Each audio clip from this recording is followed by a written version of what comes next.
नमस्कार मित्रांनो, आज मी आलो आहे ब्रायटनला. स्वातंत्र्यवीर सावरकरांनी जी कविता लिहिली होती, ने मज सीने परत मातृभूमीला, सागरा प्राण तळमळला, तो हाच सागर आहे. जेव्हा स्वातंत्र्यवीर सावरकरांची तब्येत खराब होती, त्यांचे असोसिएट, त्यांचे परम मित्र मदनलाल धिंगरा त्यांना एक्झिक्यूट केलं गेलं होतं लंडनमध्ये. त्यानंतरून त्यांची तब्येत खराब होती. त्यानंतरून त्यांनी जर्मन लेडीकडे थोडे दिवस ते राहिले होते आणि त्यानंतरून ते 1908च्या दरम्यान इथे ब्रायटनला आले होते.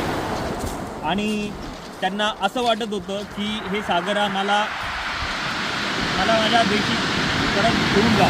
त्यासाठी त्यांनी ही कविता लिहिली होती. त्यांना याच किनारपट्टीवरती बसून ती कविता सुचली.